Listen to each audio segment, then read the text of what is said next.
Mga mami, mga daddy, ang inyo ba mga chikiting gubatay na i-enroll ninyo na sa eskwela? Opo. Boy, di Agosto na ho, nakapamiyamiya pa hindi nyo alam na nagbukas na pala uli ang klase. Kaya lang marami pa tayo mga kababayan na hindi pa ho nagsising in sa kanila kung paano magiging sistema ho natin sa ilalim ho ng blended learning. Kaya lang meron hong mga opisyal ng gobyerno, gaya ho nitong si Cavite Governor John Vic Remulla, ay nababahala ho sa pondong gagamitin ho nila para sa taong ito. Sabi ho ni Governor Remulla,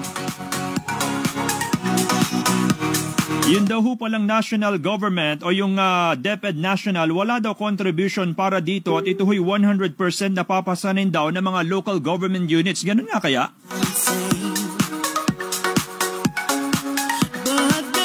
Sa kanila daw hong 2020 budget sa Cavite ay 4.7 billion pesos lamang ang nakalaang budget, pero 5 billion pesos ang kailangan ho nila para sa plano ng DepEd na modular teaching or learning process diyan sa Cavite para sa may 600,000 na mga estudyante.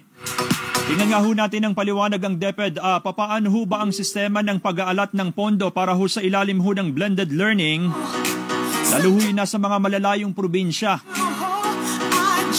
Si Usec Sevilla, ang spokesperson at Undersecretary po for Finance, Budget Performance Monitoring ng DepEd. Magandang umaga ho sa inyo, Madam Usec. Si Johnson sa programa ni Manong Ted sa Teleradyo. Magandang umaga, Johnson, sa mga nakikinig at nanonood ng Pailon ngayon, lalo na po sa aming mga taga-DepEd, sa mga magulang, at syempre sa ating mga partners sa local government units. Good morning and thank you for giving us this opportunity, Johnson. Opo, una-una ho, nasa anong proseso na po, Usec, ang DepEd ho ngayon sa paghahanda po natin para sa blended learning come August?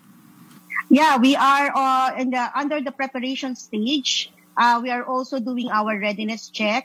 Just yesterday, ang ating Secretary Liling Briones ay nakipag-meeting na naman sa ating management committee at nag-check sa lahat ng mga regions on our readiness. Of course, the opening is on August 24, where ngayon po ay nasa July tayo.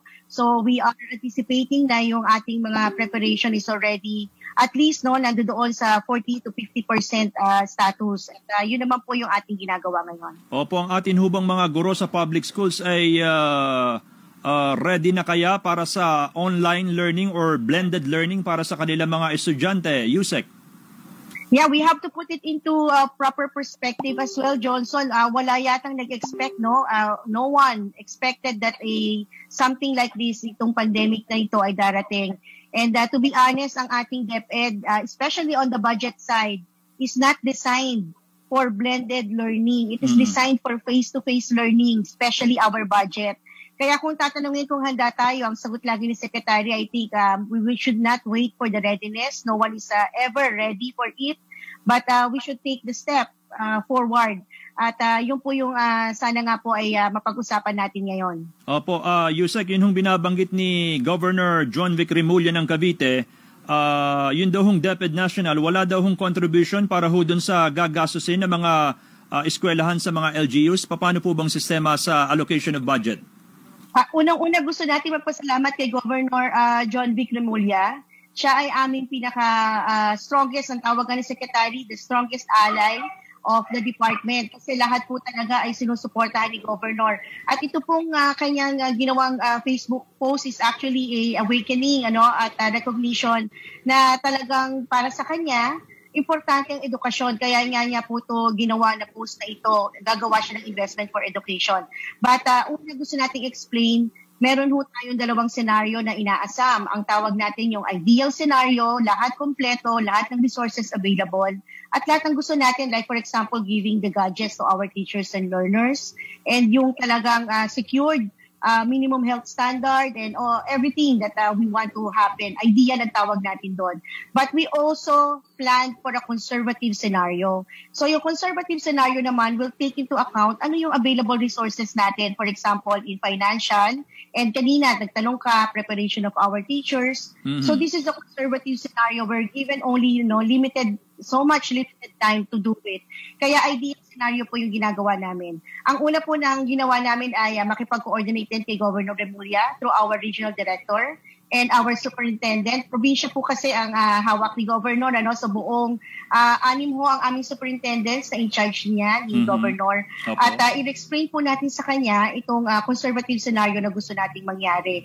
I think the 5 billion estimate is done by the local government unit and we are checking it as well. Baka po kasama dito yung sinasabi natin mga ideal na mga requirements na dapat na manggamit or mabigay sana natin.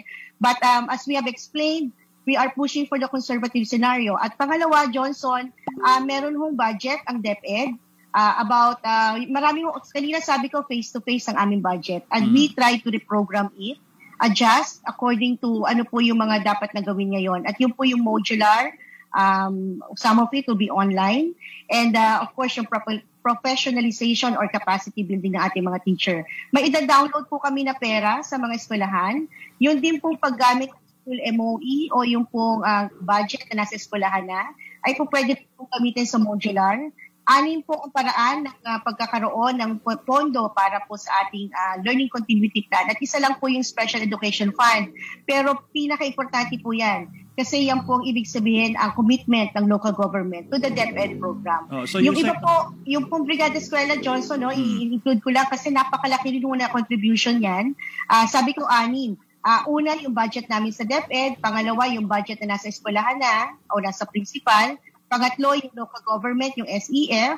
Pang-apat, yung development partners or multilateral partners natin.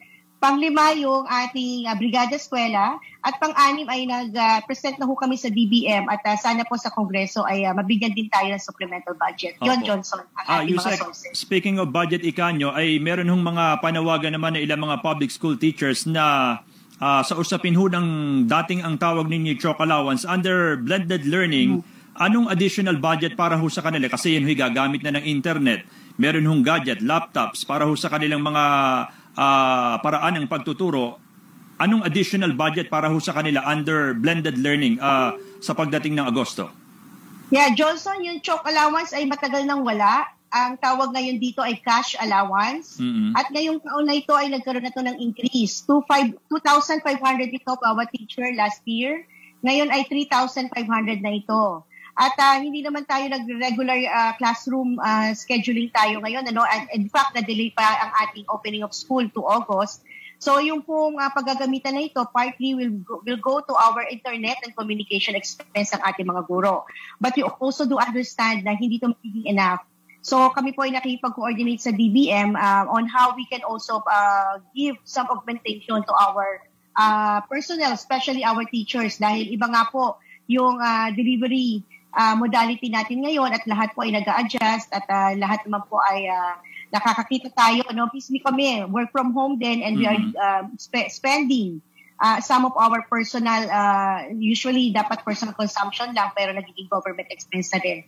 We're trying to coordinate with COA, DBM, and the civil service on how we can do this. But initially, yung pong MOE natin, ibig sabihin maintenance and other operating expenses is available to also augment these needs. Ang luma na pala nung term kong chalk allowance, Usec. Pasensya na po kayo. Oo, Johnson, kasi yung chalk ay hindi na rin masyadong ginagamit sa eskwelahan. Some of our teachers are also using whiteboard. Meron na rin tayong LED or LCD na mga projector. Lalo na ngayon, Johnson, modular na tayo. So lalong mawawala yung chalk. At saka yung iba ay mag-o-online na rin. So Usec, yung Ikanyi from 2,500 na cash allowance dati, ginawang 3,500, yung additional 1,000 ay talagang allotted for internet connection?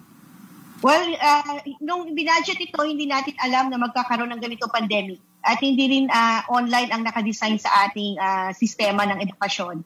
Face-to-face yan.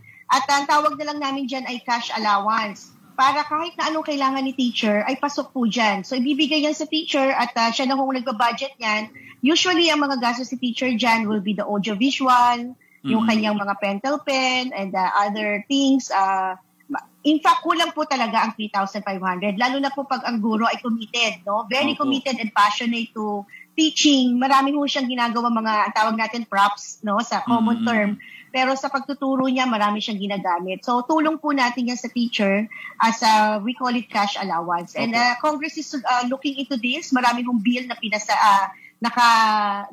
nakasala ngayon na i-increase ang cash allowance ng ating mga teachers. Opo, yun yung 3,500 na ibibigay sa mga teacher before August, opening of classes. Johnson, advance kami sa DepEd, na-release na yan noong June, last month. Kasi nga gusto namin na prepared sila. So we gave it already, the 3,500 last June, last month. So yun po ay monthly na matatanggap na ating mga guro ang 3,500? Unfortunately, Johnson, ito ay one school year na. But for this year na ito, ibig sabihin. So 3,500 is for one school year ng teacher. Sana nga, kung monthly yan, magbilang anghel ka, no, Johnson? Kasi ang halimbawa, pero Usec, malaki kasi ang requirement. 1 million almost ang ating teacher. So malaki po yung requirement kung pagtaas niya. Kala ko talaga yung monthly kasi ang internet connection ho'y binabayaran ng buwanan. So kung 3,500 po pala Usec for the whole school year. Whole school year. Paano po ang pangangailangan ng ating mga teacher na magtuturo gamit ang internet? Yeah, so gumagawa kami ng paraan. Meron tayong DepEd Computerization Program. Ang ating Undersecretary for Administration, I believe you have also interviewed in this program, is Usec Alain Pascua. At tayo nakikipag-coordinate with the ITC, nakipag-coordinate tayo sa mga telcos, kasi magkaroon sana ng education internet package, and we are also planning to provide for our employees, especially our teachers, some internet connection as well. So ito po yung sinasama na natin sa pagbabudget natin for next year. Kasi sabi nga natin, unfortunately, ito kasama ngayong taon na ito. Opo. Dahil ang ating budget ay nakadesign as a face-to-face learning. Last na lang ho, Usec, dun ho sa binanggit dati ng Pangulo, hindi ko ho kasi makalimutan na isa sa mga options na po pwedeng gamitin under blended learning ay ang pagbibigay ho ng transistor radio sa mga mag-aaral ho. Yun ho ba na-push pa ng gobyerno? Nakapamili ni ho ba ng mga radyo, Usec? Johnson, ito ay naka-rely or dependent doon sa resulta ng aming Learner Enrollment Survey form. Dahil sasagot doon ang magulang at ang bata kung ano yung pinaka mas convenient na paraan ng pagbibigay ng pagtuturo sa kanila. At yung sasagot po na walang internet connection, walang gadget, walang TV, at ang meron lamang sila ay connection sa radyo, tapos wala pa sila, ay yun po yung ating bibigyan, po-provide natin. Marami po sa aming mga regions, mga regional director, ang nag-start na po na mag-provide dito. Isang example ko po yung Region 2, kay RD Stella Carino, ay bumili na po sila ng radyo. Yung radyong yun ay may USB, at pag pinasok mo yung USB, andun po yung lesson namin sa loob ng USB. Ito po ay kanyang dinemonstrate sa amin ni RD Stella, at napakaganda. Dahil ito po ay pamimigay sa ating mga estudyante na nasa Region 2. Yung iba po ay naka-ready po na gawin ito once ma-finalize na po nila yung kanilang survey form. But as of the report yesterday of our regional directors, ay meron po na ipamimigay ng mga radyo sa ating mga estudyante na mga ngailangan nito. Magkano hong bili sa radyo, Usec? Yan po, unfortunately, Johnson, will depend on the procurement process nila. So, hindi po natin masasabi. But we are budgeting more or less about 600 to 700 na radyo. Yung po yung tinatawag natin na project or budget cost. But depende yan sa procurement, marami po bababa pa yung presyo dahil magbibid nga po sila dyan. Ang sistema ho pala ay nakapaloob na sa USB ang lessons ng mga estudyante. Hindi ho yung sistema na halimbawa gagamitin ng frequency ng isang radio para i-transmit ang pag-aaral or pagtuturo ng guro sa kanya mga tagapakinig na estudyante. Napakagandang tanong, Johnson, kasi ang tawag natin dyan, contextualized. Ibig sabihin, depende yan sa region. Yung Region 2 actually is using the USB. But NCR na ito, they also have a radio program or radio broadcasting. At marami sa mga region natin will do the radio broadcasting. Siguro ang depende nga ito sa capacity, yung talent na meron at yung resources na ready na. Yung material din kasi, Johnson, will have to be designed, especially for the competencies ng bawat grado ng mga bata. At subject, of course. So, yung design, yung development, kapag hindi pa ready, probably yung ginagamit ng Region 2 ay yung USB. But later on, the broadcasting will also be used. Alright. Usec, maraming salamat po sa oras po ninyo at maganda umaga po. Kumusta na lamang po kay Secretary? Ano po? Johnson, maraming salamat on behalf of DepEd. And again, we thank you, Governor Remulla, kasi ang bayanihan ang kailangan natin for DepEd. Tulong-tulong po tayo at local government unit ay isa sa mga kapartner namin. National government will provide funding for the local or the learning continuity plan, but we need each other. Kailangan po ay magkatulong-tulong tayo lahat. Bayanihan po ito para sa edukasyon. Maraming salamat. Thank you. Magandang umaga ho. Undersecretary Annalyn Sevilla, ang spokesperson ng DepEd.